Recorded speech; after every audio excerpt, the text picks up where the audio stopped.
It was past 2 in the morning when the phone rang. Not the cell phone, those rarely made a sound this late, but the old landline, the one tucked away in the hallway of the big house, the kind with a curly cord and a heavy receiver that felt like it belonged in another century. Most people didn't even have one anymore, but she kept it. Partly out of habit, partly because her late father had insisted it was the only phone that worked during storms, and partly because in a house this quiet, any sound, even a wrong number, was better than silence. She'd been asleep, wrapped in thick cotton sheets, the kind that cost more than most people's weekly groceries but still couldn't keep away the chill of loneliness. The ring sliced through the dark like an alarm. She sat up fast, heart thumping. Not from fear exactly, but from that strange alertness that comes when you live alone in a place too big for one person. She padded down the hallway in bare feet, the hardwood cold under her soles, and picked up the phone on the third ring. "Hello?" Her voice was rough with sleep. A man's voice came through, urgent, breathless, edged with panic. "Is this St. Mary's Pediatrics? Please, I need to speak to someone. My daughter, she's burning up." Her temperature just hit 104. She blinked. St. Mary's? That was across town. A small clinic attached to the children's hospital. She donated to their fundraiser last year, but she wasn't staff. She wasn't even close, no, she said gently. "This isn't the clinic. You've got the wrong number." There was a pause, then a shaky exhale. Oh God, I'm sorry. I must have dialed wrong. I was looking at this scrap of paper." His voice cracked. I don't know what to do." She could hear it then, not just panic, but exhaustion.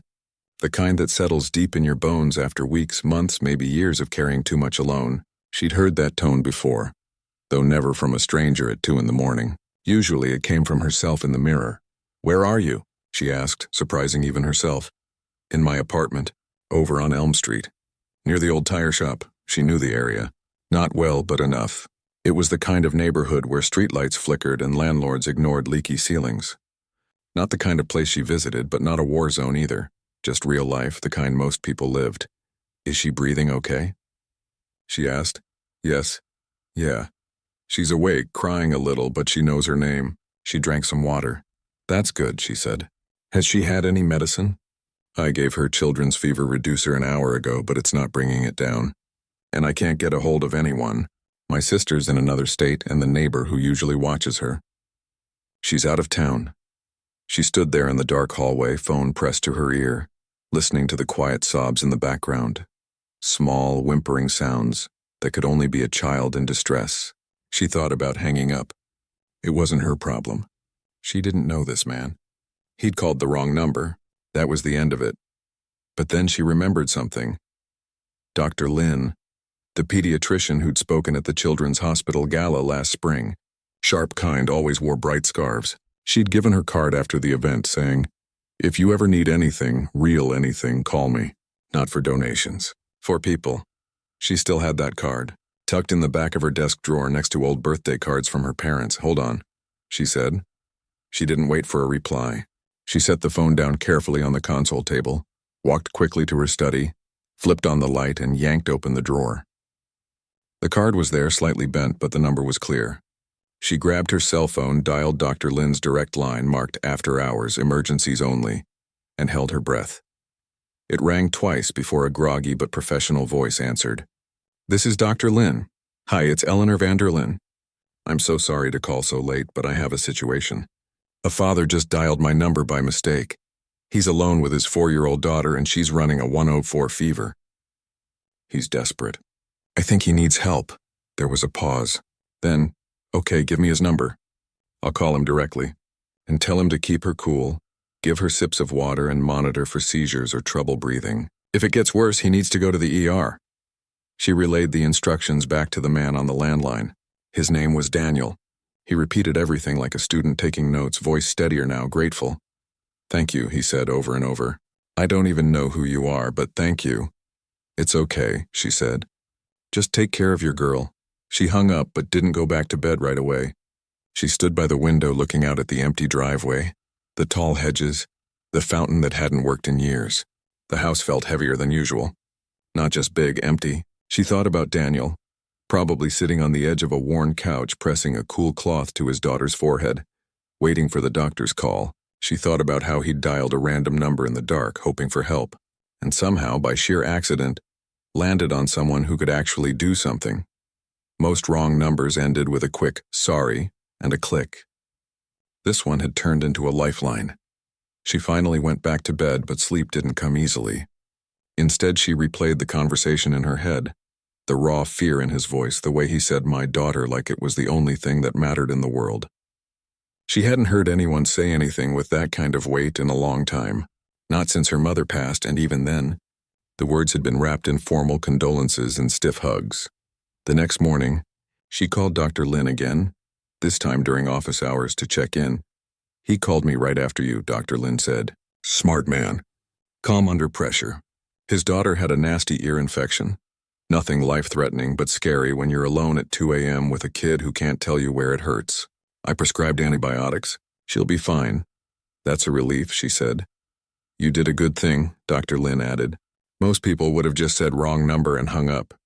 She didn't know what to say to that. She hadn't done much, just passed along a phone number. But maybe in that moment it had been enough. 2 days later, she was sorting through old files in the garage, trying to decide what to donate, when a beat-up pickup truck pulled into her driveway. She froze. No one just showed up here. Visitors called ahead. Deliveries came to the side gate. This was unexpected.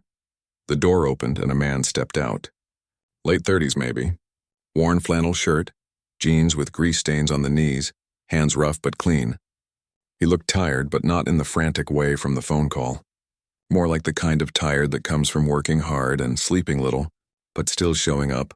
He walked toward the front door, hesitating at the bottom of the steps like he wasn't sure he was allowed to climb them. She opened the door before he could knock.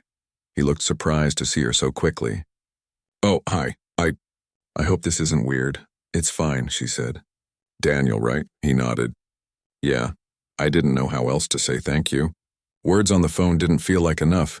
She stepped aside. "Come in." He didn't, not right away. "I don't want to track dirt in. And honestly, I feel a little out of place." She smiled faintly. "You helped your daughter because a stranger answered the phone. I think that makes you more welcome here than most people who've walked through this door." That seemed to ease him. He wiped his boots on the mat and stepped inside. "I actually came to return the favor," he said. "My friend who works at the hospital mentioned you've got an old Jaguar in the garage that hasn't run in years." She blinked. "How did you—" "Small town," he said with a half-smile. "And I fix cars for a living. If it's just the carburetor, and from what I heard it is, I can probably get it running again. No charge, just—" "Thanks." She hadn't expected that. She'd expected flowers, maybe a card. Not a man offering to fix a car she hadn't driven in over a decade. The Jaguar had belonged to her father. He taught her to drive in it. After he died, she couldn't bear to sell it. But she couldn't bring herself to drive it either. It sat under a cover in the garage like a museum piece. "You'd really do that?" she asked. "Yeah," he said simply. "If you'll let me." She led him to the garage. The car was covered in a thick canvas sheet, dust gathered in the corners. He pulled the cover off with care like he knew it meant something. Then he popped the hood, whistled low under his breath. "Beautiful machine," he said. "They don't make them like this anymore." He spent the next hour checking hoses, testing the battery, peering into the engine with a small flashlight. She watched from the doorway, arms crossed, not sure what to say. He didn't fill the silence with chatter. He just worked, focused, calm. There was something soothing about it. The rhythm of his movements, the quiet confidence in his hands. At one point, Maya called him on his cell. He answered, voice instantly softening. "Hey, Bug. You eat your lunch?" "Good. Yeah, I'll be home soon. Love you too." He hung up and caught her looking. "Sorry. Don't be," she said. "She's lucky to have you." He looked down, rubbed the back of his neck. "Some days I feel like I'm barely keeping it together. But I try. Aren't we all?" she said, more to herself than to him. When he finished, he closed the hood gently. "It'll need a few parts, but nothing major. I can come back tomorrow with my tools if you're okay with it." "I am," she said. He nodded, started to leave, then turned back. "My daughter's school play is next Friday. She's a sunflower. Has one line, you're welcome to come, if you want. No pressure." She hadn't been to a school play since she was a child. Her own childhood had been filled with piano recitals and debutante teas, not CA. Crewboard costumes and nervous parents in folding chairs. But something about the way he asked, like he genuinely meant it. Not because he felt obligated. Made her say, "I'd like that." He smiled then, real and warm, and for the first time in years, the house didn't feel quite so empty. As his truck rumbled down the driveway, she stood in the garage looking at the Jaguar. It still wasn't running, but for the first time in a long time, it felt like it might again. And maybe, just maybe, so could she. She hadn't planned to go. Not really. All week she kept telling herself it was silly. What was she doing, showing up at a public elementary school play like she belonged there? She didn't know any of the parents. She didn't even know the child, not really. Just a voice on the phone, a name, a fever. And yet, when Friday afternoon rolled around, she found herself standing in front of her closet, staring at rows of designer dresses and silk blouses, none of which felt right. In the end, she chose something simple: dark jeans, a soft gray sweater, and flat shoes. No jewelry except her mother's thin gold chain. She pulled her hair back in a loose ponytail and checked herself in the mirror. She looked like someone ordinary. Someone who might actually sit in a folding chair in a gymnasium full of kids shouting and parents whispering. The school was smaller than she expected. Red brick, peeling paint, a playground with rusted swings. She parked a block away, not wanting her car to stand out. As she walked toward the entrance, she heard laughter, the squeak of sneakers on polished floors, the tinny sound of a recorder practicing off-key. Her stomach fluttered. She hadn't been this nervous since her first board meeting. Inside, the gym had been turned into a makeshift theater. Rows of chairs faced a stage made of taped-down cardboard and painted bedsheets. A sign read, "Welcome to our Garden of Dreams," in bright, wobbly letters. She found a seat in the very back, hoping to stay unnoticed. Around her, families chatted. Kids ran between legs. Someone passed out programs printed on colored paper. Then she saw him.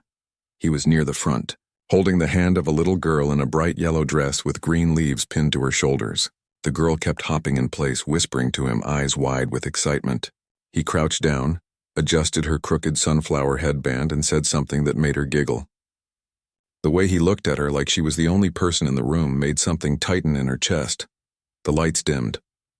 A teacher stepped on stage, thanked everyone for coming, and the play began. It was about a garden waking up in spring. Bees buzzed, raindrops danced, and sunflowers stretched toward the light. When the little girl's turn came, she froze for a second, eyes scanning the crowd. Then she spotted him. He gave her a small thumbs up. She took a deep breath and said clearly, "I am Sunny the Sunflower, and I turn my face to the sun." The audience clapped.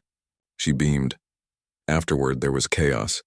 Kids running to parents, teachers trying to herd them back for photos, proud relatives snapping pictures with shaky phones.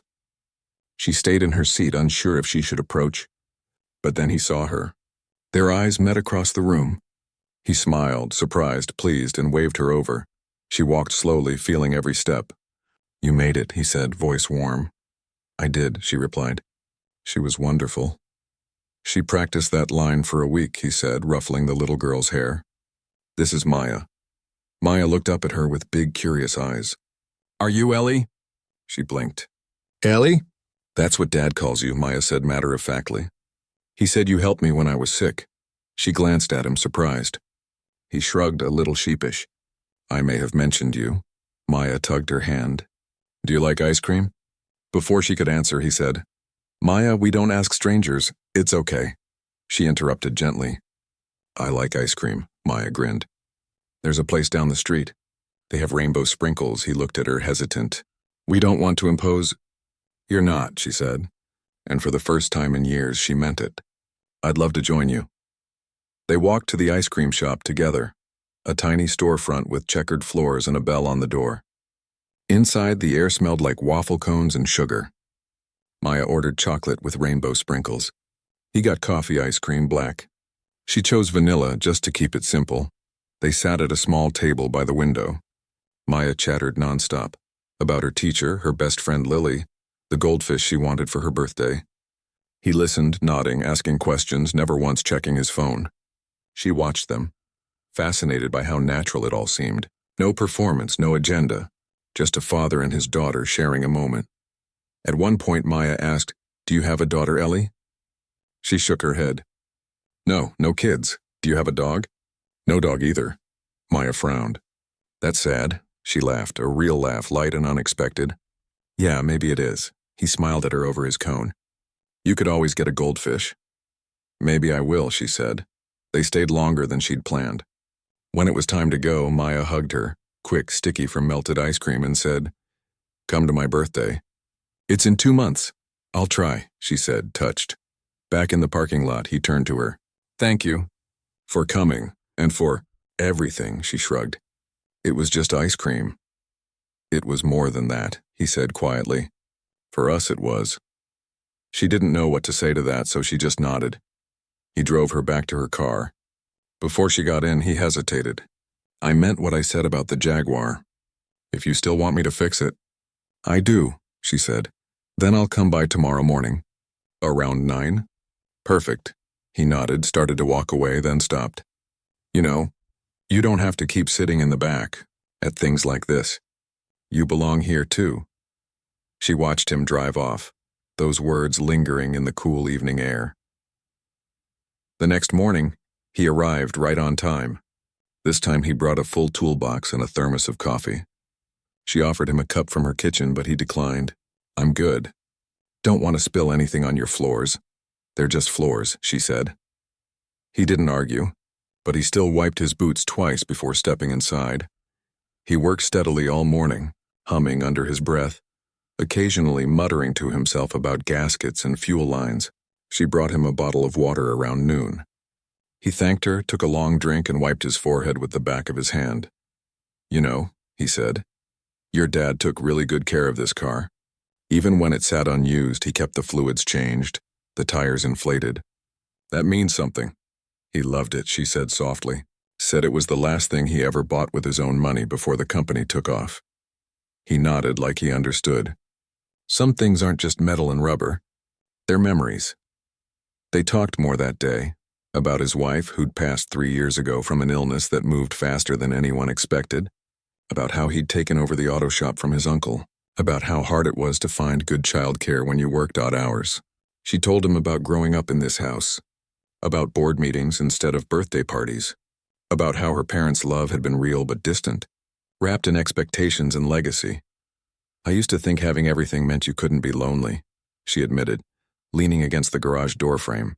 "Turns out it just means your loneliness has better furniture." He chuckled. "Mine's got a leaky faucet and a couch with a spring poking out, but yeah, same feeling." By late afternoon, he'd replaced the carburetor, cleaned the fuel injectors, and checked the electrical system. "Try it now," he said, handing her the keys. She slid into the driver's seat, heart pounding. Turned the key. The engine roared to life, smooth, strong, purring like it had been waiting all this time just for her. She let out a breath she didn't know she'd been holding. "It works. Told you it would," he said, grinning. She stepped out, eyes a little shiny. "Thank you." "Don't thank me yet," he said. "Take it for a drive. See how it handles," she did. She drove down the quiet back roads, windows down, wind in her hair, the engine humming beneath her hands. For the first time in years, she felt free. Not because of the car, but because someone had seen her. Not the heiress, not the Van der Leen name, but just her. And he hadn't looked away. When she returned, he was packing up his tools. "How'd it feel?" "Like coming home," she said. He nodded as if he'd expected nothing less. Before he left, she asked, "Do you ever feel like you're pretending? Like you're playing a part in your own life?" He thought about it. Every day. But then Maya laughs, or I fix a car that someone depends on and it feels real again. "Maybe that's enough." She walked him to his truck. "Will you come back?" "If something else needs fixing." He looked at her, not at the house, not at the car, but right at her. "If you ask, I will." She didn't say anything else. She just watched him drive away, the sound of the engine fading into the distance. That night, she didn't eat alone in the dining room.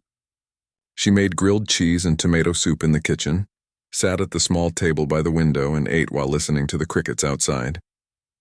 The house still felt big, but not empty. Not anymore. Over the next few weeks, he came by twice more, once to adjust the brakes, once to replace a headlight. Each time they talked a little longer. She started leaving a chair out in the garage for herself, so she could sit and watch him work. Sometimes they'd share a sandwich at noon. Once Maya came with him, and they spent the afternoon drawing pictures at the kitchen table while he tinkered under the hood. She learned that Maya loved dinosaurs, hated peas, and wanted to be a vet when she grew up. She learned that he played guitar badly but sang lullabies beautifully. She learned that he saved every spare dollar for Maya's future, even if it meant wearing the same jacket for 3 winters. And he learned that she volunteered at the children's hospital once a month, that she hated fancy parties, that she kept a journal but hadn't written in it in years. One afternoon, as he was packing up, he said, "You know, you could come by the shop sometime. It's not much, but Maya likes showing people her office, which is just a beanbag chair in the corner." "I'd like that," she said. But before she could visit, something happened. She got a call from the school. Maya had been struggling with her words, mixing up sounds, getting frustrated when she couldn't say what she meant. The teacher suggested a speech evaluation. He'd been worried for months but hadn't known where to start. Insurance didn't cover much, and the waiting list for public services was 6 months long. She heard the stress in his voice when he told her, trying to sound calm but failing. Without thinking, she said, "I'll handle it," he protested. "You don't have to." "I want to," she said firmly. "Let me help." She called a specialist she knew through the hospital board, fast-tracked an appointment, and paid the bill before he even knew what was happening. When he found out, weeks later when the clinic sent him a balance paid in full notice, he showed up at her door, eyes red-rimmed. "You shouldn't have done that," he said, voice thick. "Why not?" "Because it makes me feel like I owe you. Like I can't stand on my own." She looked at him steadily. "I didn't do it so you'd owe me. I did it because Maya deserves to be heard, and because you shouldn't have to choose between fixing cars and fixing your daughter's future." He was quiet for a long time. Then he said, "No one's ever done something like that for us. Not without wanting something back." "I don't want anything," she said, "except maybe to keep being part of your lives, if that's okay." He nodded slowly. "It's more than okay." That night, for the first time, he accepted her offer of dinner. They ate pasta on the back patio, watching fireflies blink in the garden. Maya fell asleep on the couch afterward, curled up with a stuffed rabbit. He carried her to the car, buckled her in gently, then turned to her. "Thank you. For everything. For seeing us," she smiled. "Thank you for letting me." As his truck disappeared down the road, she realized something. She hadn't thought about the size of her house all day. She hadn't counted the empty rooms or wondered if her life meant anything, because for the first time in a long time, it did, and it wasn't because of money or legacy, or a name on a building. It was because of a wrong number at 2 a.m., a little girl in a sunflower costume, and a man who fixed cars and hearts with quiet hands and steady love. Things had settled into a rhythm, quiet, steady, almost ordinary. She'd started visiting the auto shop on Saturday mornings, always bringing pastries from the bakery down the street. Maya would run to greet her, dragging her to the office, still just a beanbag chair now decorated with dinosaur stickers, while he wiped his hands on a rag and made room for her at the workbench. They'd talk about nothing important, how the radiator on the old Ford was acting up, whether Maya should try soccer this spring, if the rain would ever stop. It was the kind of small talk that didn't feel small at all, because it was real. She'd even started writing in her journal again, not about board meetings or charity galas, but about the way Maya's eyes lit up when she spelled a new word correctly, or how he always hummed the same off-key tune when he was focused. She didn't show it to anyone, but just putting those moments into words made them feel solid, like they couldn't be taken away. Then the photo appeared. It was a Tuesday. She was having coffee with an old friend, a woman from her social circle, the kind who wore pearls to yoga and referred to her housekeeper by her last name. Halfway through their conversation, the woman slid her phone across the table. "Have you seen this?" she asked, voice laced with something between concern and curiosity. The photo showed her and him leaving the diner after Maya's school play. She was laughing, head tilted back, wearing that gray sweater and jeans. He stood beside her, hand resting lightly on Maya's shoulder, looking relaxed in a way she'd never seen him in public before. The caption beneath it read, "Heiress slums it with blue-collar dad. Is this a new trend or a cry for attention?" Her stomach dropped. "It's from that gossip blog," her friend said, lowering her voice. "People are talking. Some say you're dating him. Others think it's some kind of charity project. You know how they are." She didn't answer right away. She just stared at the image, frozen in time, innocent and warm, now twisted into something cheap and performative. She felt exposed, like someone had peeked through her windows and sold what they saw to strangers. "I'm not dating him," she said finally, voice flat. "And it's not a project." But the damage was done. Over the next few days, whispers followed her. At the grocery store, two women stopped talking when she walked by. At a charity luncheon, someone asked with a too bright smile, "So is your new friend coming to the gala?" She declined to answer, but the question hung in the air like smoke. Worse, she started noticing changes in him. He stopped coming by the house unless she called first. When she visited the shop, he was polite but distant, keeping conversations short, eyes avoiding hers. Maya still hugged her tightly, but even the little girl seemed confused. "Dad's been quiet," she whispered one Saturday, coloring at the beanbag office. "He says grown-ups have hard days." She didn't know how to explain that the hard day wasn't his, it was theirs. One afternoon, she found him under the hood of a pickup truck, wrench in hand, shoulders tense. She waited until he noticed her. "You've been avoiding me," she said gently. He didn't look up. "I've been busy." "You always were busy before." "That didn't stop you." He set the wrench down slowly, wiped his hands, and finally met her eyes. "Look, I saw the article." She flinched. "It's nonsense." "Maybe, but it's out there. And now people are looking at us, really looking, and wondering what a guy like me is doing with someone like you. I don't care what they think, but I do," he said, voice low. "Because I've spent my whole life being told I'm not enough. Not smart enough, not rich enough, not good enough for certain places, certain people. And for a while, with you, I forgot that. I let myself believe maybe it didn't matter." He ran a hand through his hair, frustrated. "But it does matter, to them. And now, every time I show up here, I feel like I'm proving their point. That I'm just the handyman who got lucky. That I'm using you." "You're not," she said quickly. "You've never asked for anything." "Exactly," he said. "And that's the problem. Because now, even when I'm just being kind or showing up to fix something, people will wonder, is he here for the car? Or for her?" She had no answer for that. Because he was right. The world didn't see what she saw. The man who stayed up all night with a sick child, who saved every spare dollar for speech therapy, who fixed strangers' cars for free when they were down on their luck. They saw a narrative. Rich woman, poor man, power imbalance, pity, maybe even scandal. "I don't want your life to become a headline," he said quietly, "and I don't want Maya growing up thinking her dad's someone's charity case." "She doesn't think that. But she might," he insisted. "Kids pick up on things. And I won't let her feel ashamed of where we come from." She stepped closer. "No one should be ashamed of where they come from. And you, of all people, should know you're worth more than any headline." He looked away. "Maybe. But the world doesn't work that way. Not for people like me," she wanted to argue. To tell him that love or friendship or whatever this was shouldn't care about bank accounts or zip codes. But she also understood. She'd lived in a gilded cage her whole life, but at least hers had velvet cushions. His had barbed wire. They didn't speak for a week. She missed them more than she expected. The house felt hollow again.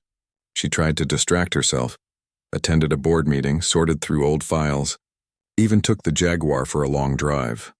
But nothing filled the quiet.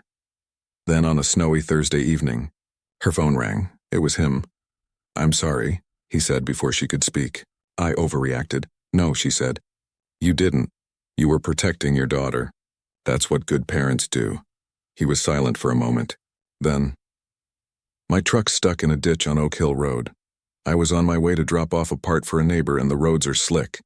I called a tow, but they're backed up for hours." She didn't hesitate. "I'll come get you. Your car, it's got all-wheel drive." "And I know those roads." She threw on boots, a heavy coat and gloves, grabbed a blanket and a thermos of hot tea, and drove into the storm. When she found him, his truck was half buried in snow at the edge of a curve, hazard lights blinking weakly. He stood beside it, arms crossed against the cold, breath visible in the air. He looked exhausted, defeated. She pulled up behind him, rolled down her window. "Get in." He hesitated. "I'll get snow all over your seats." "I don't care." He opened the door and slid in, bringing a gust of cold air with him. She handed him the thermos. He took it gratefully, wrapped his hands around it like it was a lifeline. "Thanks," he said. They sat in silence for a moment, watching snow fall in thick, slow flakes. "I've been thinking," he said finally, "about what you said, that I'm worth more than a headline. Maybe I am, but I'm also scared. Scared that if I let this, whatever this is, keep going, I'll lose myself. Or worse, I'll let Maya down. You won't," she said, "because you're not doing this for them. You're doing it for her, for us." He looked at her then, really looked at her, eyes tired but clear. "What is us exactly?" She took a breath. "I don't know, but I know I don't want it to end because strangers made up a story." He nodded slowly. "Me neither." They got out then, both of them, and walked back to his truck. She popped the trunk of her car, grabbed the tow strap she kept for emergencies, and together they hooked it up. He sat in the driver's seat of his truck, she in hers, and with careful, steady pressure she pulled him free. It took 3 tries.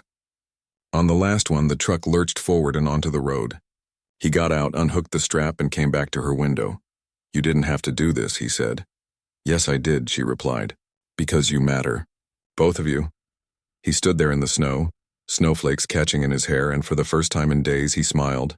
Small, real, full of relief. "I was wrong to pull away," he said. "I thought I was protecting us, but I was just hiding." "We don't have to have all the answers tonight," she said. "We just have to keep showing up." He nodded. "Okay." He followed her back to her house, not to stay, but to warm up, to dry off. She made hot chocolate. Maya, half asleep on the couch, mumbled, "Ellie?" when she saw her. "I'm here, Bug," he said, tucking the blanket around her. Later, as he prepared to leave, he turned to her at the door.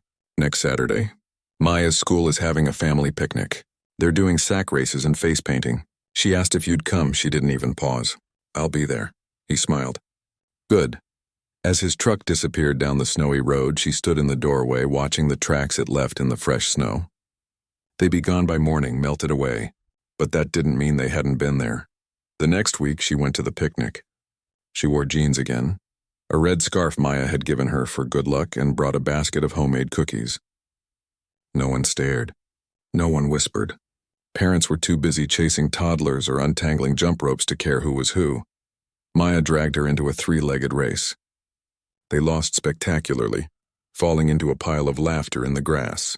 He helped them up, brushing snow off her coat, his hand lingering just a second too long on her shoulder. Afterward, they sat on a bench eating cookies, watching the sunset paint the sky in soft oranges and pinks. "You know," he said quietly, "I used to think people like you lived in a different world. Perfect, polished, untouchable. And now?" she asked. "Now I think you're just human, like the rest of us." She leaned back, smiling. "Turns out we all are. The gossip blog never posted another word about them. Maybe they lost interest. Maybe someone told them to back off. Or maybe, just maybe, the truth was too quiet for headlines. No scandal, no drama, just 2 people choosing each other, one small act at a time. But the real test was still coming, because kindness is easy in private. It's harder when the world is watching, and soon it would be watching again, not with cameras, but with expectations, judgments, and the weight of 2 very different lives trying to find common ground. But for now, in the fading light of a winter afternoon, with a little girl asleep in his arms and her hand resting lightly on his knee, it felt like enough. More than enough. It felt like home. The snow had melted, replaced by the soft green of early spring. Life had settled into something that felt almost normal. Weekends at the park, shared dinners, Maya's speech sessions going better than anyone hoped. She'd started stringing full sentences together, her confidence growing with every word. He'd begun smiling more, the kind of smile that reached his eyes, the kind that said he was finally letting himself believe this was real. But beneath the calm, something was shifting. She'd been thinking a lot lately, not about the past, but about the future. About what came next. The big house still stood grand and quiet, but it no longer felt like a home. It felt like a museum of someone else's life. Her parents' life, a life built on legacy, not love. And while she'd inherited the walls and the name, she hadn't inherited the peace that should have come with them. One evening, after Maya had gone to bed and he was wiping down tools in the garage, she asked, "Do you ever imagine a different life?" He paused, rag in hand. "All the time. Usually it involves Maya having her own room instead of sharing a wall with the bathroom."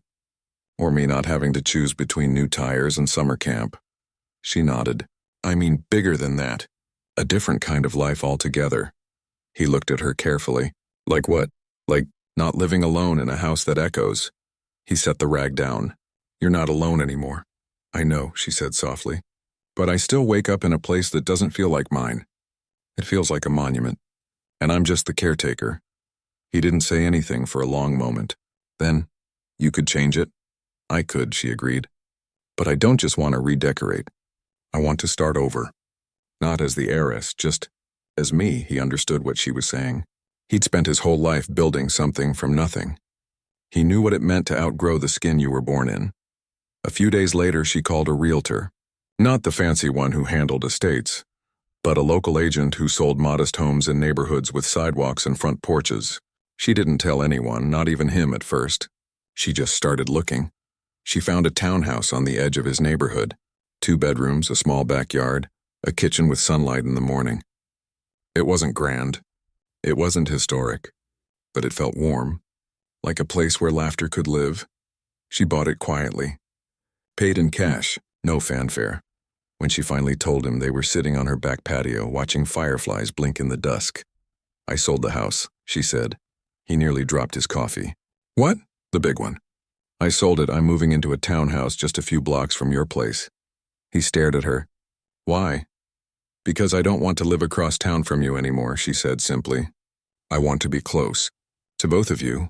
He was quiet for a long time. Then he said, You don't have to do this for us. I'm not, she said.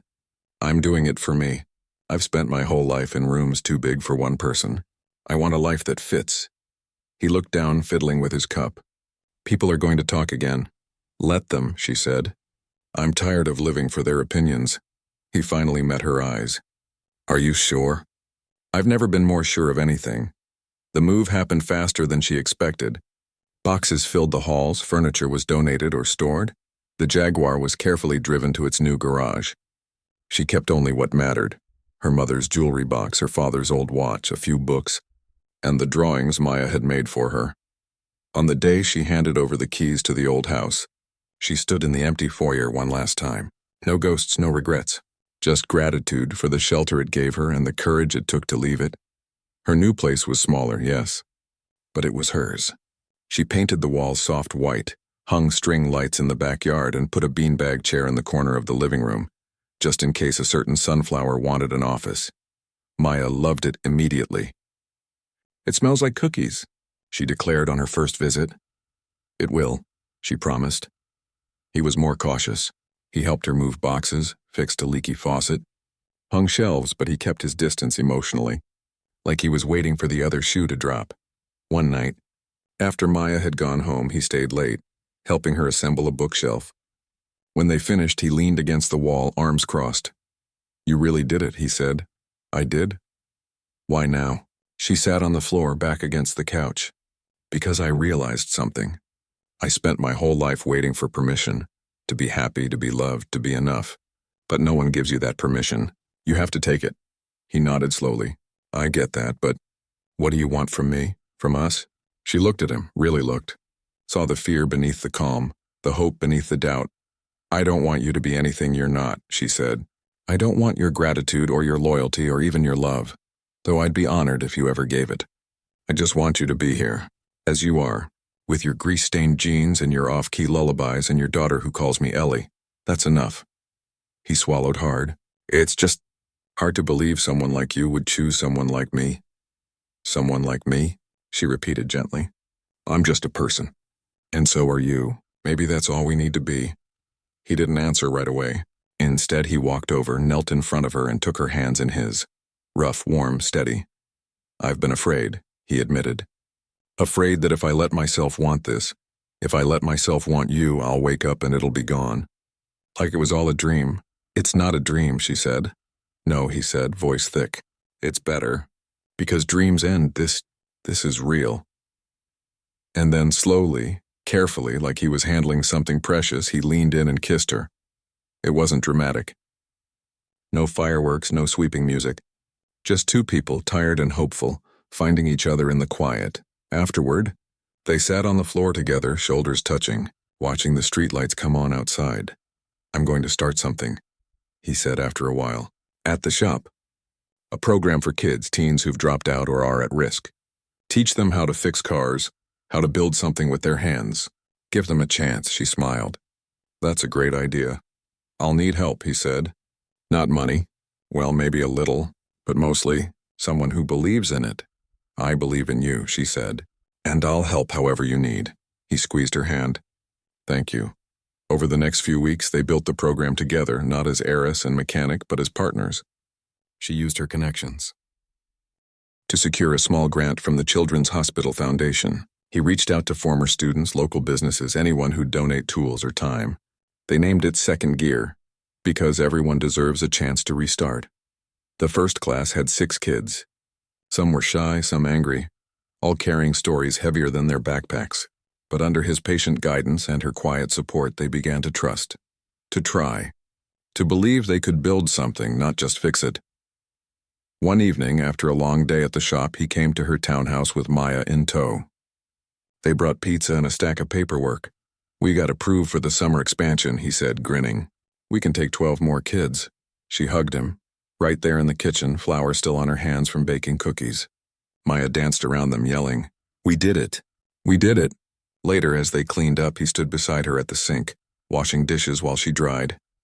"You know," he said, "I used to think my life was just about surviving, getting through the day, keeping Maya safe, paying the bills. But now it feels like I'm living." She smiled. "Me too." They didn't talk about labels, boyfriend, girlfriend, anything like that. They didn't need to. What they had was deeper than words. It was in the way he saved her the last slice of pizza, the way she remembered how he took his coffee, the way Maya fell asleep on her couch like it was the safest place in the world. One night, as they sat on the back porch watching stars, he said, "I never thought I'd get a second chance." "You didn't," she said. "You made one." He laughed softly.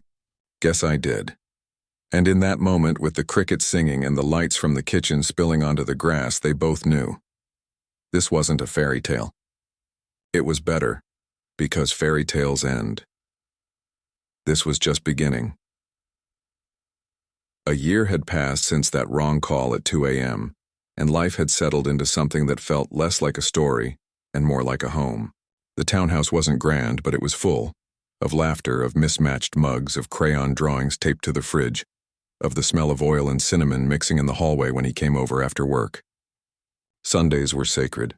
Pancakes in the morning, walks in the park.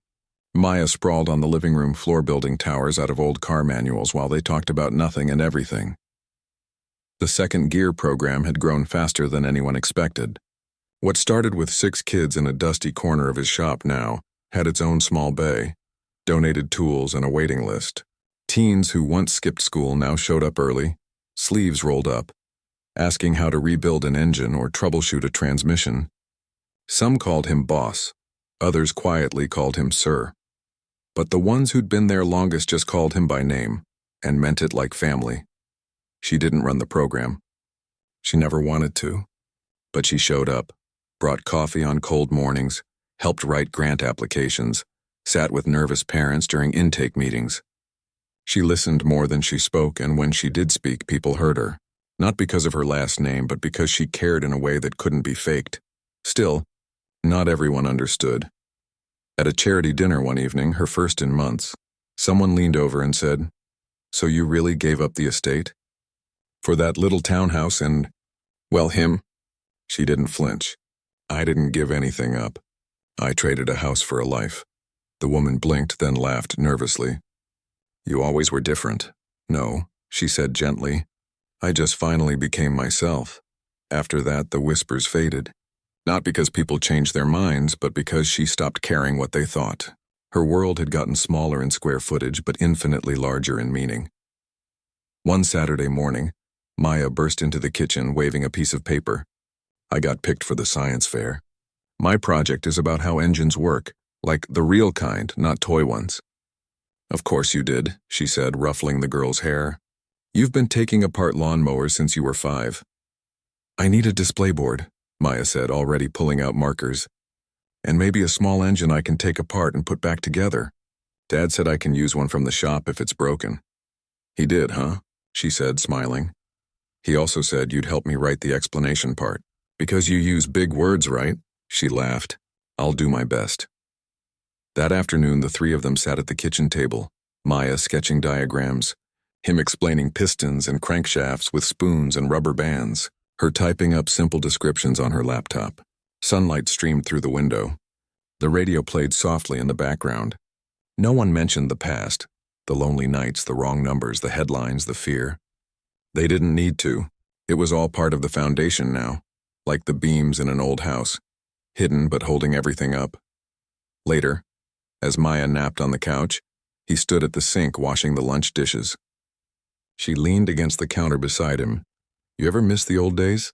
She asked. He paused, sponge in hand. Which old days?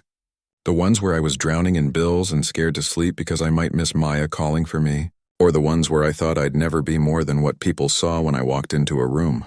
She smiled. Neither, I guess. Exactly, he said. I don't miss them. I'm grateful I made it through them.